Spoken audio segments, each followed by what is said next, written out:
Анхны довтлогоо бурхны салхи. Тэнгисийн цаанаас хар үүл хуралдав. Монголын флот далай мандал дээр сүрэг хар шувуу мэт наашилж байлаа. Камакурагийн ариун сүмд лам нар мөргөл үлдэж хачман тэнгэрээс ивэл хүсв. Гэнэт аянга тэнгэрийг хуваа. Дарвуунууд тасарч хөлгүүд мөргөлдөн нурх тэр мөчөд. Хачман бурхны уур хилэн далайн салхинд шилгэж дэлхийн хамгийн хүчрхэг армийг живрүүлв. Нар мандав. Япончууд өвдөгсөгдөн тэнгэр өөд харна. Тэд ялалт бус харин ивэлийг хүлээн авч байлаа.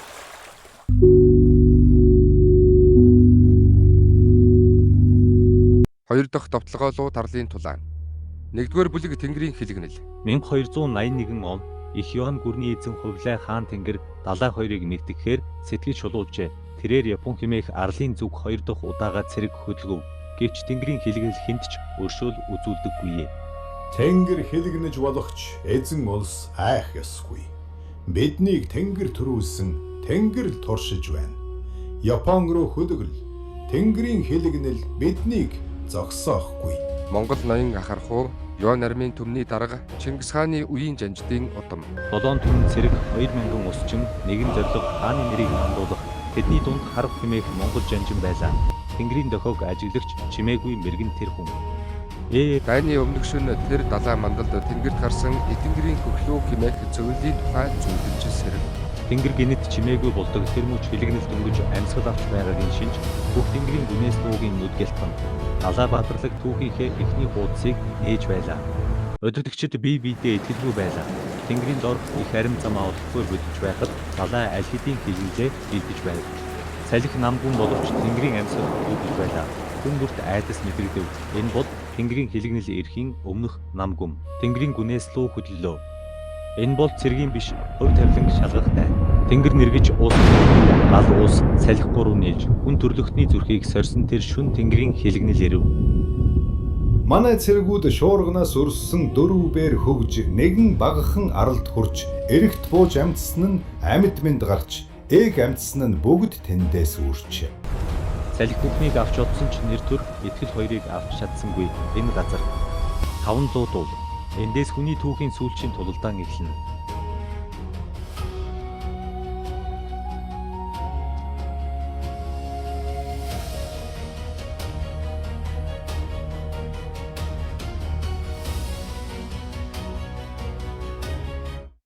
Бидний нэр Тэнгэрийн дэвтэрт бичигдэх болтугай гэж хархуу хашгиран сэлмээ өргөв.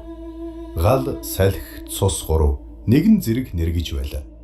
Дайсны цэргүүд бүх хүчээ урагш хайсан байв. Хархуу тэдний онгоцыг олж, мэх хэрэглэн тэдний тугийг хийсгэжээ. Хааны хэврийг харсан япончууд өөрийн цэрэг ирж байна гэж итгэсэн юм. Тэндхийн хүмүүс өөрийн туг хэврийг хараад хаан эзнийхээ цэргийг ирж явна хэмээн бодож монголчуудыг хоттоо оруулжээ.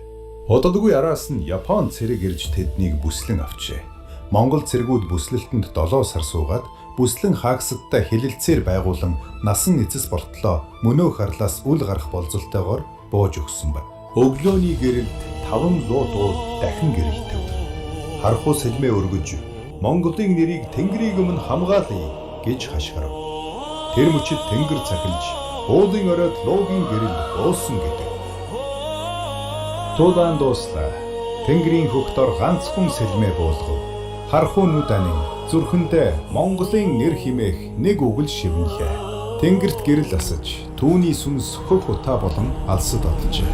Тэр мөчид 500 дуул тэнгэрт шингэсэн гэдэг. Он жилүүд өнгөрөв. Хувлай хаан далайн чимээг сонсох бүрдээ 500 туулын нэрийг зүрхэндээ шивнэдэг байжээ. Тэр уус бол цус, зэрэг, нэр төрийн дурсамж байсан юм.